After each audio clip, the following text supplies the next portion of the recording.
Virat Kohli grand edition bat से खेलते हैं। ओके, उनका स्टिकर ग्रैंड एडिशन का होता है। ये रहा रिजवान खान और बाबर आजम जो सा बैट यूज करते हैं। ये सेम बैट है जो आपके दोनों प्लेयर यूज करते हैं। ये वो बैट है जिससे ग्रेट कपिल देव ने जिम्बाब्वे के अगेंस्ट सेंचुरी मारी थी। इसको कहते हैं मंगूस बैट। जो व्यूअर्स हैं वो सोचेंगे कि बड़ा मोटा बैट अच्छा होता है, पर जनरली ऐसा होता नहीं है। तो गाइस ये वो बैट है जो विराट कोहली यूज करते हैं। और अब हम यहाँ के ऑनर से पूछेंगे कि इन सारे एमआरएफ बैट में डिफरेंस क्या है, क्योंकि यहाँ पे बहुत ज्यादा वैरायटी हम देख सकते हैं एमआरएफ बैट की।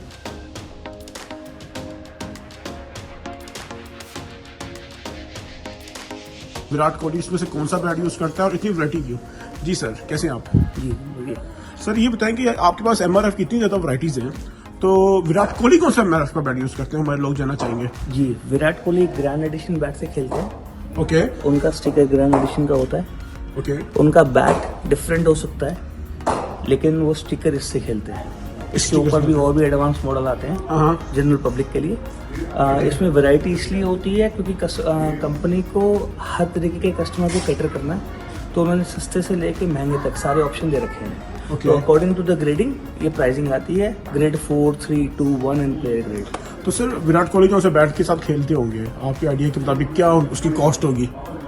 जो विराट कोहली जिस बैट से खेलते हैं वो टॉप एंड बैट्स होते हैं जनरली। एक प्लेयर के लिए पैसे से ज़्यादा उस बैट की अहमियत ज़्यादा इम्पोर्टेंट होती है। उसके लिए उसका पिकअप, उसकी परफॉर्मेंस और उसकी पिंग वो ज़्यादा इंपॉर्टेंट करती है। कॉस्ट की अगर आप बात करो जनरल पब्लिक के लिए तो around $1,500 Australian dollars to $2,000। Indian rupees में अगर इंडियन रुपीज में बात करो तो around 75,000 to 1 lakh Indian rupees. Okay, और ये एक बैट मतलब कितना टाइम गुजार जाता होगा आपके नजर के मुताबिक? डिपेंड करता है आप अपना कितना उसका ख्याल रखते हो। जो एक्सपेंसिव बैट्स होते हैं तो वो परफॉर्मेंस के लिए बनते हैं, लाइफ के लिए नहीं होते हैं। जो सस्ते बैट होते हैं वो उनकी लाइफ ज़्यादा होती है, उनकी परफॉर्मेंस कम होती है। तो बेसिकली आपका अगर आंसर दूं मैं तो जो महंगे बैट होते हैं वो जनरली 1 से 2 साल चलते हैं, डिपेंडिंग ऑन आप कितना खेलते हो और आप उसका कितना ख्याल रखते हो। तो सर हमारे व्यूअर्स एक बात जानना चाहेंगे, मैं भी पर्सनली जानना चाहता हूँ। अक्सर जो जैसे विराट कोहली होता है, अक्सर अपना बैट चेंज करते हैं मैच के दौरान, उसी क्या रीजन है? डिपेंड करता है कि किस स्टाइल का गेम खेलना चाहते हैं। अगर वो किसी बॉलर को अटैक करना चाहते हैं और उनको स्ट्रेट खेलना है तो वो थोड़े बॉटम हेवी बैट से खेलते हैं। अगर उनको कोई बॉलर शॉर्ट बॉल फेंक रहा है, उनको कट खेलना है, पुल खेलना है, तो वो लोग मिड स्वीट स्पॉट बैट से खेलते हैं जिसका वेट बीच में हो, ताकि वो खेलना, शॉट खेलना जो है आसान हो जाए। तो ये बैट के स्टाइल की और बॉलर की स्ट्रेटेजी के हिसाब से वो लोग अपने बैट चेंज करते हैं। मेरे हाथ में है वो बैट जिसे किंग कोहली बैटिंग करते हैं। काफी मोटिवेशन आ रही है इसको पकड़ के, और ऐसा लग रहा है कि अभी मैं कुछ 2-4 छक्के मार दूं।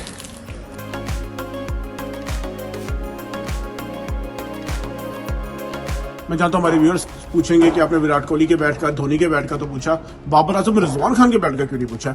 ये रहा रिजवान खान और बाबर आजम जो सा बैट यूज करते हैं, ग्रे निकोलस। और आइए हम इनके बारे में पूछते हैं। सर इसकी क्या प्राइस होगी? ये पर्टिकुलर बैट $945 का है। ये सेम बैट है जो आपके दोनों प्लेयर यूज करते हैं। द ओनली डिफरेंस इज ये अभी इन्होंने अपने रेट्रो स्टिकर में दोबारा लॉन्च किया है, प्रीडेटर। ये स्टिकर इन्होंने अराउंड 2000-2002 में बहुत फेमस था इन ऑस्ट्रेलिया। तो उन्होंने इसी प्रोफाइल को, सेम प्रोफाइल को slightly given a touch of a modern bat, उसके हिसाब से इन्होंने इसको ओवल हैंडल करके थिक कर दिया है ना, तो give it a modern touch.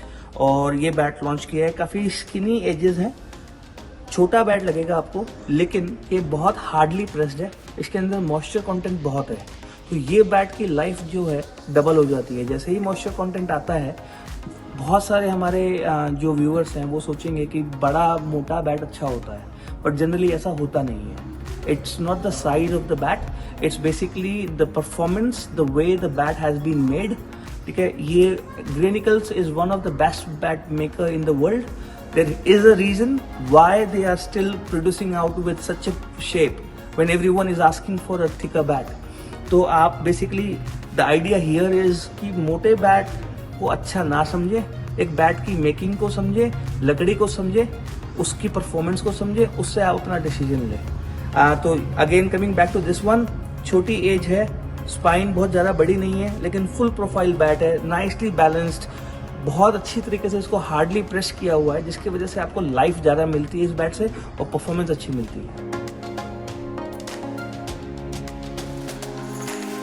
आजकल की जनरेशन शायद इस बैट के बारे में नहीं जानती, लेकिन ये वो बैट है जिससे ग्रेट कपिल देव ने 1983 में जिम्बाब्वे के अगेंस्ट सेंचुरी मारी थी, और इसको कहते हैं मंगूस बैट। आजकल ये एप्लीकेबल नहीं है आजकल के मैचों में, बट स्टिल काफ़ी मज़े का बैट लगता है ये। सर ये बताए मंगूस बैट जो है ये अब आजकल के दौर में ये एप्लीकेबल क्यों नहीं है, प्लेयर्स को क्यों नहीं यूज़ कर रहे? देखिए मंगूस बैट जो है वो सबसे पुराना प्रोफाइल का वियर्ड प्रोफाइल का बैट है।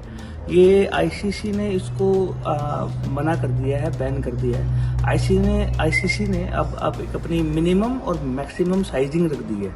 आप उससे छोटा या उससे बड़ा नहीं खेल सकते हो।